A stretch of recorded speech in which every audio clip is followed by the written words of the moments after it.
काबिज करके हैं उनको 3 पीढ़ियों से या कुछ जैसे आदिवासियों के लिए था और ST SC OBC सभी के लिए वहाँ पर मतलब निर्देशित था जिसका जैसा क्राइटेरिया हो उसके हिसाब से पट्टा वन भूमि पट्टा या वन भूमि अधिकार पट्टा बनाया जाना था। तो मैं अभी आपसे पूछना चाहूँगा, आप अपना नाम बताएंगे? ज्वाला प्रसाद। ज्वाला प्रसाद। और अच्छा, जाति पनिका। हाँ हाँ, आपको वन अधिकार पट्टा मिला है का? नहीं मिला है, नहीं मिला है। आवेदन किए है ना? आवेदन तो मेरा था, हाँ। लेकिन अब मैं थोड़ा सा मैं 3 पीढ़ी से यहाँ मैं जी खा रहा हूँ यहाँ, मतलब काबिज तो भाई जमीन का थोड़ा सा मैं नहीं कर पाया हूँ, बात ये है। अच्छा अच्छा, तो चलिए ठीक है, मतलब आवेदन किए थे लेकिन अभी तक उसका आपको पट्टा किसका वन अधिकार पट्टा आपको नहीं मिला है। ठीक है सर, तो चलिए मैं आगे अब और हमारे बुजुर्ग यहाँ पर बैठे हुए हैं, हमारे बहुत ही सीनियर और जानकार, मैं उनसे जानना चाहूँगा कि हमारे पूरे इस कोरिया ज़िले में जितने SC समाज के लोग हैं क्या उन्हें पट्टा मिला? वो आवेदन किए तो उनको पट्टा मिला कि नहीं मिला? नहीं मिला है। हम लोग तो 3 पीढ़ी से भी पहले से काबिज 75-76 से शासकीय भूमि पर काबिज हैं, खेती बाड़ी घर मकान बना के बैठे हैं। आवेदन आज हम लोगों को 10 बार देते हुआ हम लोगों तो कहीं सुनाई नहीं है। अच्छा, और हम लोग परेशान हैं, कई बार जाकर बोलते हैं तो यहाँ तक कि वन विभाग हम लोगों का आवेदन जनपद तक नहीं। अब हम जनपद में जाते हैं तो बोलते हैं आपकी आवेदन नहीं आया है। हम इससे काफ़ी दिनों से परेशान हैं। तो कहीं ऐसा तो नहीं है कि ग्राम पंचायत वालों ने आवेदन को आगे फॉरवर्ड ही ना किया हो? नहीं, फॉर्मेट किया गया है, जिससे प्रस्ताव बना के भी पंचायत दे चुकी है। ऐसा, और कहीं कहीं ऐसा आरोप लगता है कि पंचायत निरस्त कर देता है। नहीं, हमारी आवेदन पंचायत की द्वारा निरस्त नहीं हुई है। हाँ। जाकर जनपद से लेकर और वन अधिकारी जो बीट गार्ड है उसके द्वारा ये सब वहाँ पर निलंबित किया गया है, जिसको आज तक जनपद तक नहीं भेजा गया। जनपद वालों से पूछने से बताते हैं कि आपकी आवेदन आया ही नहीं है, जो कि पंचायत प्रस्ताव करके भेज चुकी है हर कुछ कर, लेकिन वन विभाग वाले उसको आज तक जनपद तक नहीं भेजे हैं। हाँ। इससे हम लोग काफ़ी दिनों से परेशान हैं। हम लोग 3 पीढ़ी हम लोगों का बीत चुका है, घर मकान बनाकर वहाँ पर जीवनापन कर रहे हैं, जिसमें कि यहाँ तक निर्देश किया जाता है शासन से कि पौधा लगाया जाए। अच्छा, मैं जहाँ तक कुछ लोगों से पता चला कि पिछड़ा वर्गों को मिल गया। पिछड़ा वर्गों को मिल गया, कुछ मतलब हमसे पीछे का 10 साल 20 साल के पीछे का जो कब्जा करके बैठे उनको पट्टा मिल चुका है। ओनली हम लोगों को ही नहीं मिला है, और हम लोगों को देने का मूड में भी शासन की द्वारा अधिकारी की द्वारा नहीं है। हम लोगों कई बार यहाँ तक के अपना आवेदन कलेक्टर से लेकर डेपो तक लगा चुके, लेकिन हम लोगों को यहाँ तक कि विधायक मंत्री तक को दिए, लेकिन हमारे बारे में कहीं ध्यान नहीं दिया जा रहा है। अच्छा, एक चीज़ और जानना चाहूँगा, कई आरोप ऐसे लग रहे हैं मतलब हमारे सरकार के ऊपर भी या फिर विधायक हों उनके ऊपर ये आरोप लग रहा है कि जैसे SC समाज को किसी प्रकार से कोई सुविधा देने में असफल है। ये तो है, SC समाज को आज तक मिला ही नहीं। हमारे गांव में तो बहुत सा लोग हैं SC वाले, और अगल बगल SC समाज का है, किसी को पट्टा नहीं मिला है। बाकी अन्य जातियों को पट्टा बनाया जा रहा है और मिल चुका है हम लोगों से पीछे से ही। पीछे से जो कब्जा करके बैठे हैं, जिनका 1 पीढ़ी नहीं बीता वो भी आज पट्टेदार हैं। हम लोगों को 3-3 4-4 पीढ़ी बीत चुका, जिसमें हम लोग जीवन यापन कर रहे हैं। वही हम लोगों का मुख्य जीने का एक आधार है। हाँ। बाकी कोई आधार ही नहीं हम लोगों को, उस जमीन के अलावा कोई जमीन ही हमारे पास नहीं है। तो मतलब यहाँ पर पंचायत आपके साथ कोई भेदभाव नहीं किया है? आगे का जो प्रोसेस है जो जनपद में जाकर के मेरे को लगता है वहाँ से जिला में फॉरवर्ड नहीं हो पाया है आपका। जनपद में हमने जाके पता किया तो जनपद वाले बोलते हैं कि आपको जो बीट गार्ड है या ड्यूटी रेंजर जो भी हैं, हाँ। तो क्या हमारे जनपद में हमारी फाइल दिया ही नहीं गया है, न आज तक जमा किया गया। अच्छा, और हमारे पंचायत से कोई लफड़ा नहीं है। पंचायत मौका जांच करके और उसका प्रस्ताव बना के दे चुकी है कि ये वास्तव में इतने दिन से काबिज होकर अपना जीवन यापन कर रहे हैं। इनका 3 पीढ़ी का निवास है, खेती बाड़ी घर मकान बना के जीवन यापन कर रहे हैं। आज हम लोग इससे बड़ा पीड़ित हैं और अब हम लोग को कोई चारा नहीं मिल पा रहा है कि हम अब कहाँ जाएं, क्या करें। मतलब तकलीफ है, तकलीफ है, बहुत ज़्यादा तकलीफ है। इतना दिनों से काबिज करके जिस भूमि पर हम हैं और उम्मीद रहता है कि शासन का निर्देश है तो हमारा पट्टा वन भूमि अधिकार पट्टा हमको मिलेगा, लेकिन हमारे उम्मीदों पर पानी फिरता नजर आ रहा है। ना पानी फिरता, केवल टोटल एसी समाज के लिए।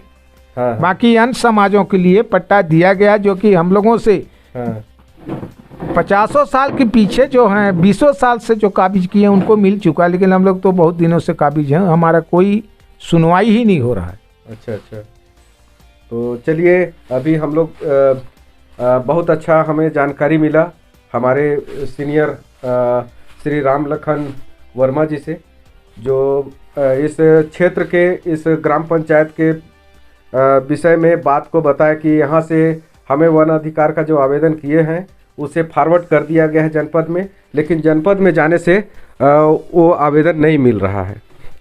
अच्छा, मैं अब ये पूछना चाहूँगा, हमारे बीच में रामगढ़ क्षेत्र से आए हैं, सिंघोर से, अपना नाम बताइए। मेरा नाम है भगवान दास वर्मा, पिता श्री सेवाराम वर्मा, ग्राम पंचायत सिंघोर। अच्छा, आपके यहाँ उस पंचायत में हाँ। आप आवेदन किए हैं? हाँ, आवेदन तो किए हैं हम लोग। तो आवेदन का क्या हुआ आपका? आवेदन का जांच पड़ताल सब कुछ हो गया है और आज तक उसका कोई सुनवाई नहीं हो रहा है। मतलब उस आवेदन का कोई पता नहीं? नहीं, हाँ, जांच होने के बाद से आज तक पता नहीं चल पाया कि कहाँ गया। अधिकारी जांच करने आए थे? हाँ, अधिकारी जांच मतलब आपके पंचायत से फॉरवर्ड हो चुका? हाँ, पंचायत से फॉरवर्ड हो गया। क्योंकि जब तक पंचायत से फॉरवर्ड नहीं होगा कोई अधिकारी नहीं आते। नहीं, अधिकारी जांच करने गए थे। हाँ हाँ। और जांच के बाद अभी तक पट्टा उट्टा का पता नहीं चल पा रहा है। मतलब आपको भी वन अधिकार पट्टा नहीं मिला? अच्छा, आपके अगल बगल? अभी अगल बगल वालों को मिला होगा, किसी लोगों को। नहीं, आपके जो उधर है एसी समाज के, एसी समाज वालों को किसी को नहीं मिला। किसी को नहीं मिला है। हाँ। मतलब जो अभी हमारे पहले बताए हाँ। वरिष्ठ हमारे श्री राम लखन वर्मा जी, तो सही चीज को बोले। हाँ, अभी बिल्कुल रियल चीज को बोले हैं। अभी हमारे समाज का किसी को पट्टा नहीं मिल पाया है। चलिए, बहुत अच्छा लगा आपसे बात करके। अब मैं हमारे इस ग्राम पंचायत के एक कहना चाहिए कि पंच प्रतिनिधि भी हैं और हमारे बहुत अच्छे जानकार गिरधारी लाल सोनवानी जी से मैं चाहूँगा कि पट्टा के लिए आवेदन आप किए थे पंचायत में? सर्वप्रथम तो सर जी आपको बहुत बहुत धन्यवाद, जो कि हमारे सभी जगह पर आकर के आपने हमारी आवाज़ को उठा रहे हैं, हमारे आवाज़ को बुलंद कर रहे हैं, हमारे हक अधिकार की बात कर रहे हैं।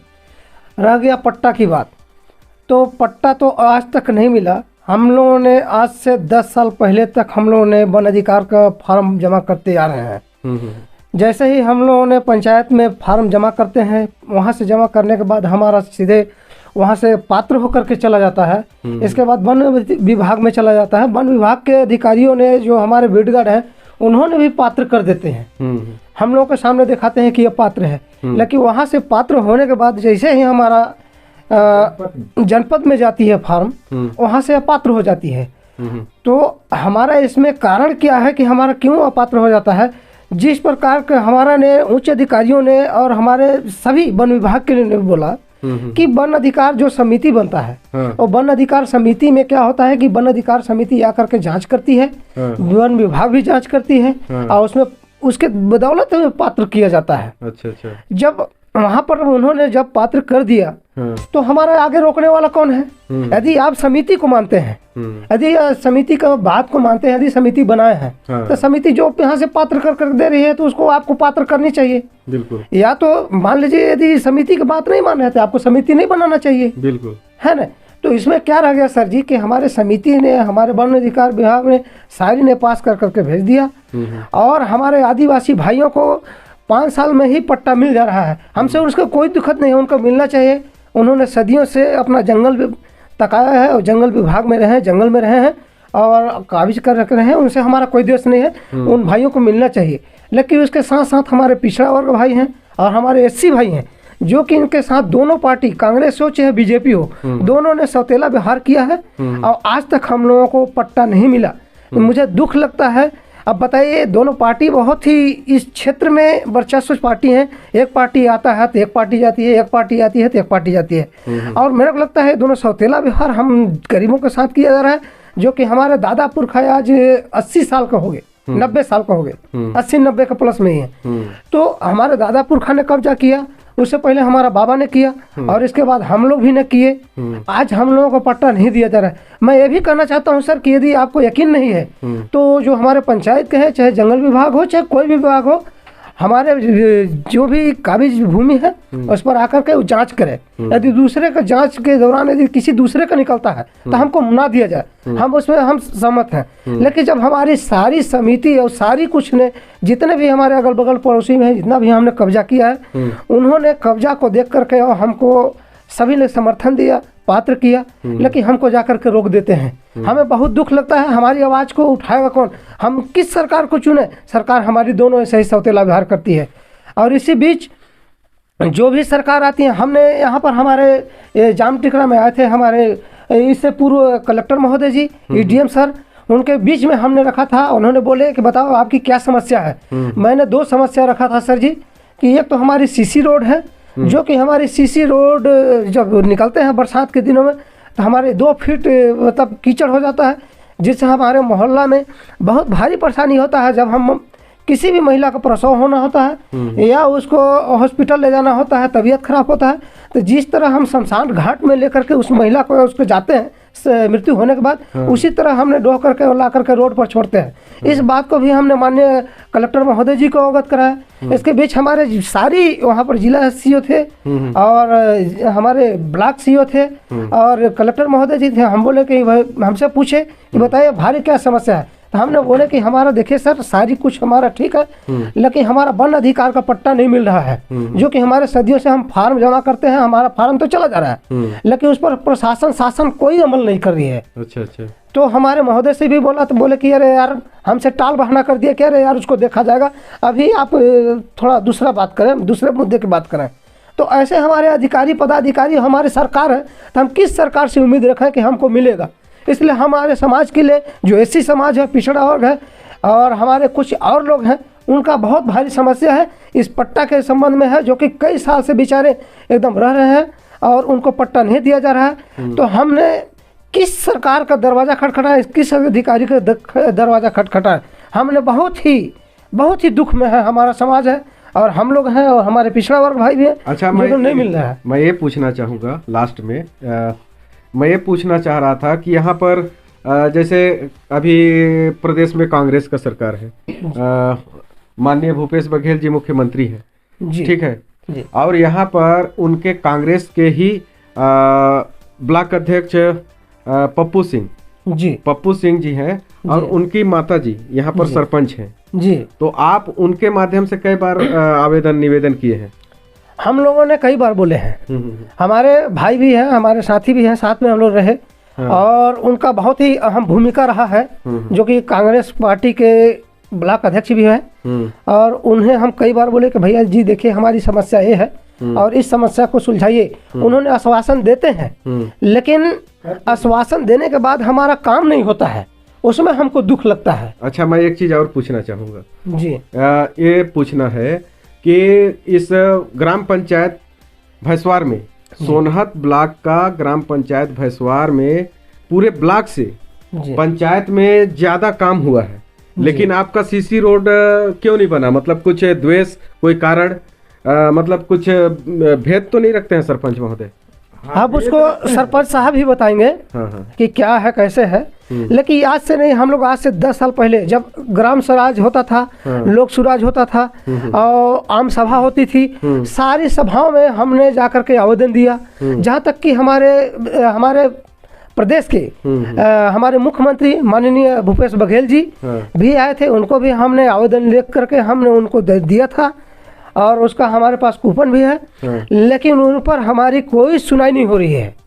अच्छा, चलिए ठीक है। यहाँ पर जब रजौली में आपके घर के नज़दीक में माननीय मुख्यमंत्री जी भूपेश बघेल जी आए, जी आपने वहाँ भी आवेदन किया। हाँ, आवेदन किया है। लेकिन उस आवेदन पर कोई कार्यवाही, कोई उस आवेदन पर अमल नहीं हो रही है, ना कोई कार्रवाई हो रही है, ना कुछ हो रहा है। तो आप मतलब कि जनता को क्या मैसेज देना चाहेंगे? हम जनता को ही आश्वासन देना चाहते हैं कि जनता ज़्यादा से ज़्यादा शिक्षित हो, है ना, और शिक्षित होने के साथ हमारा साथ दे। हम एक साथ मिल करके इस लड़ाई को मजबूती से लड़ेंगे। और हम चाहते हैं कि इसका जो संगठन हम एक बनाएंगे और ये संगठन पूरा छत्तीसगढ़ राज्य में बनाएंगे। और इसके साथ साथ हमने संगठन बनाने के बाद उस सरकार को, जो सरकार हमारी बात नहीं मान रही है, उसको भी हम धूल चटाने का काम करेंगे। मैं ये चीज पूछ रहा हूँ कि आप तो संगठन में ऑलरेडी हैं। जी। अभी मैं जहाँ तक पता है सूर्यवंशी महासभा के आप ब्लॉक अध्यक्ष सोनहत के हैं। जी ठीक, तो जी। आप इस संगठन के माध्यम से आवाज उठाना चाहेंगे? जी, हम इसी संगठन से उठाना चाहेंगे। ये तो सूर्यवंशी समाज से हम आवाज उठाएंगे ही, लेकिन हम चाहते हैं कि हमारे सूर्यवंशी के अलावा भी हम पिछड़ा वर्ग को भी, जो बेचारा दुखित है, पीड़ित है, और जिन्होंने आज तक एक डिसमिल भी जमीन नहीं है उसके पास, 1 इंच भी नहीं है, और हमारे भारत देश के मूल निवासी हैं। आप बताइए सर, यदि उनके पास 1 डिसमिल भी जमीन नहीं है, 1 इंच भी नहीं है, और किसी के पास कई हजारों करोड़ एकड़ जमीन है। हाँ, सही बात है ना। तो ये है हमारे भारत का संविधान बनने के बाद हमारे देश का दुर्दशा, जो कि हमारे बेचारे पिछड़ा वर्ग हम लोग हैं, अभी तक हम लोग के पास 1 इंच भी जमीन नहीं है। और जब नहीं है तो बताइए भारत देश के मूल निवासी है कि नहीं है? मैं दोनों सरकार से पूछना चाहता हूँ। दोनों सरकार यहाँ पर राजकीय हैं और दोनों सरकार केंद्र में भी राजकीय हैं। मैं उन दोनों सरकारों से पूछना चाहता हूँ कि बताइए, यदि यहाँ के मूल निवासी बहुजन समाज के लोग यदि निवास कर रहे हैं तो उनके पास 1 डिसमिल जमीन क्यों नहीं है? शासन तो आपका है, प्रशासन आपका है, आप जांच क्यों नहीं करा लेते? और जांच कराने के बाद आपको यदि वाकई में लगता है कि इसके पास 1 डिसमिल जमीन नहीं है, तो बताइए क्या आसमान में रहेगा, ऊपर में रहेगा, कि रहेगा तो धरती पर ही? तो उसके साथ सौतेला व्यवहार क्यों किया जा रहा है? सर जी, मेरे कहने का मतलब है, यदि वो भारत देश का मूल निवासी है, यदि उसका वोट लेकर के आप यदि राजा बन रहे हैं, आप बड़े बड़े महलों में रह रहे हैं, आप ठीक है रहे, लेकिन हमारे जो आपको वोट दिया, जो आपको आगे बढ़ाया, और इसलिए आपको आगे बढ़ाया, इसलिए आपको मदद किए कि हमारा सुनाई करेंगे, हमारे अपने राजगद्दी पर बैठेंगे, तो हम गरीब जनता का आवाज़ को उठाएंगे, उसके दर्द को समझेंगे। लेकिन आज उससे उल्टा हो रहा है। अच्छा, जहाँ तक कि जितने भी सत्ता शासन में आते हैं सरकार बनाने से पहले, जैसे चुनाव मैदान में आते हैं, तो सारे लोग यही वादा करते हैं कि हम गरीब मजदूर के हक की लड़ाई को लड़ेंगे। लेकिन जहाँ तक मैं देख पा रहा हूँ, आपके बातों से पता चलता है कि हक अधिकार का लड़ाई का बात सिर्फ चुनावी मुद्दा है, और हकीकत में देखा जाए तो ये कहीं नजर नहीं आता है। चुनाव जीतने के बाद मतलब ये धरातल पर नजर नहीं आता। ये सारी लोगों को, जनता को गुमराह में डाल करके इन्होंने वोट ले करके हम लोगों को ठग करके, और हम लोगों को वही तमाचा देते हैं जो सदियों से देते आए हैं। तो मैं इन सरकार का भी कान खोलना चाहता हूँ और उनका भी आँख खोलवाना चाहता हूँ कि सरकार आप जाग जाइए।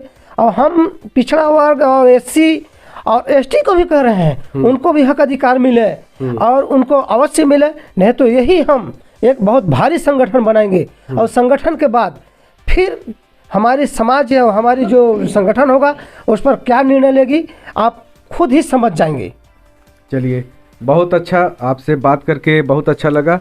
आप सभी से बात करके मुझे काफ़ी नॉलेज भी मिला, इधर क्षेत्र के समस्या के बारे में मुझे जानने का भी अवगत हुआ। चलिए, बहुत बहुत धन्यवाद आप लोगों से बात करने का, और आप मुझसे बात किए। आपको सभी को मेरा हृदय से धन्यवाद। चलिए साथियों, मैं सुरेंद्र चौधरी और आप देख रहे हैं BM न्यूज़ इंडिया। और चलिए, आज इस बात के माध्यम से, इस सभी के चर्चाओं के माध्यम से मैं सरकार से अपील करना चाहूँगा कि जो हमारे इस क्षेत्र में SC समाज के जितने भी व्यक्ति हैं, OBC हैं, ST हैं, अगर उनके साथ किसी प्रकार से भेदभाव करके और उनको वन अधिकार पट्टा और किसी का सड़क और किसी का हैंडपम्प का जो भी पानी, कुछ भी व्यवस्था में अगर कमी हो तो उस पर ध्यान दिया जाए।